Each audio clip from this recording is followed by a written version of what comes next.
Bonjour, bienvenue dans la série sur les échecs. Donc nous continuons sur le pion isolé.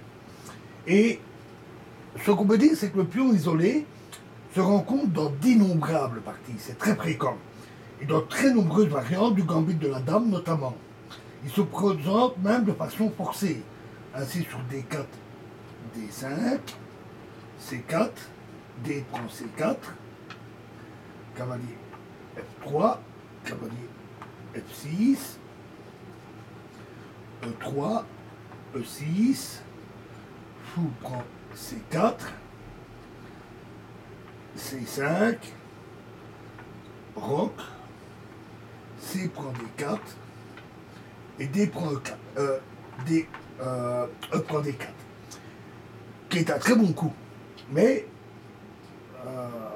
le pion automatiquement se retrouve isolé. Alors, les différentes positions où le pion dame isolé se trouve en D4, ou le noir en D5, se distinguent surtout après l'échange en D4, par la disparition du pion noir, C ou E. Le premier cas se présente par exemple après les coups donnés qu'on vient de voir, le deuxième après une autre suite connue qu'on va voir.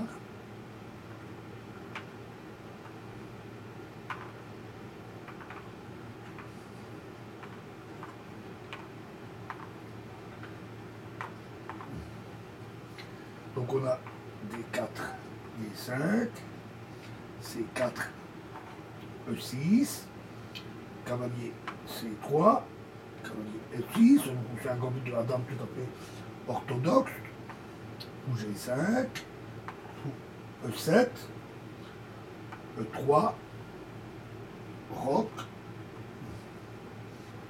cavalier F3, cavalier D7, tour C1, C6, fou D3, D prend C4, classique à ce moment-là, fou prend C4 pour forcer le fou à jouer deux fois, cavalier D5, fou prend E7, dame prend E7,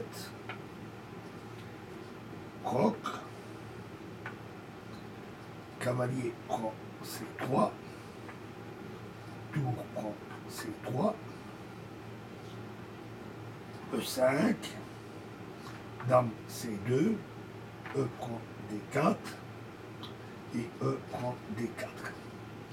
Donc voilà, on se retrouve à nouveau avec le pion isolé, cette fois-ci avec la colonne E ouverte plutôt que la colonne C, qui n'est que semi-ouverte. Alors, revenons à la position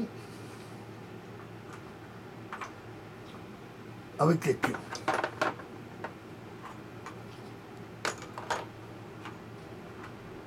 Revenons au premier cas, la première variante, où les pions, la position des pions est présentée ici.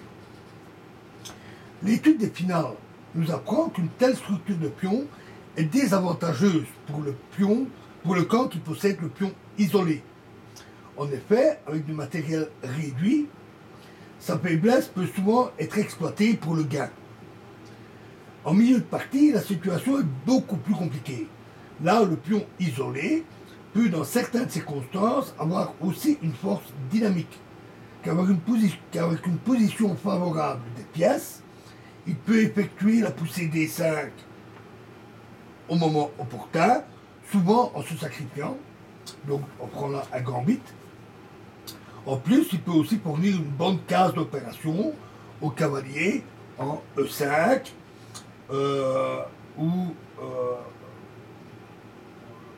et évidemment le chasser ainsi affaiblit la structure du pion noir.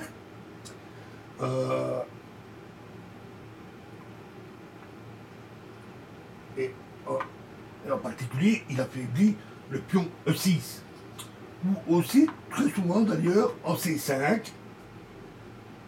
Lorsqu'un noir comme cela arrive souvent, on jouait A6 avant et B5. En ce cas-là, la position du cavalier en C5 est très bonne. Le but étant évidemment de sortir le fou en B7 sur la diagonale. En exploitant le point d'appui en E5 ou C5, les blancs peuvent souvent obtenir une attaque à l'aile roi. Dans l'ensemble, avec une structure de pions comme ici, donc remettons les pions,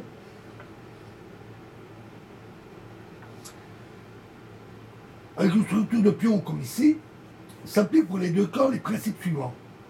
Pour les blancs, éviter de trop simplifier, ce qui les conduirait en finale défavorable. Placer les pièces de telle façon qu'au moment opportun, la poussée des 5 soit possible, ou que les noirs soient contraints de réserver leurs pièces pour empêcher cette avance. Occuper le point E5 avec un cavalier et attaquer l'aile roi. Occuper le point C5 avec des pièces et opérer le long de la colonne ouverte C.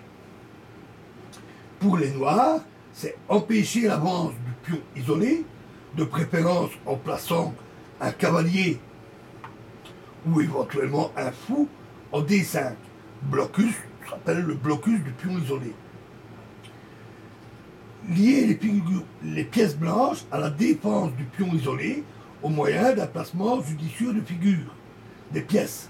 Par exemple, un cavalier en C6 ou un fou en F6 pour attaquer le pion isolé. Et bien sûr, essayer de simplifier et de passer en finale si ça s'avère possible et utile. Grâce au pion isolé, ça leur donne un avantage. Alors, afin que ces principes ne restent pas abstraits, on va les expliquer à l'aide d'une série d'exemples et nous en verrons un dans la prochaine vidéo. Je vous remercie.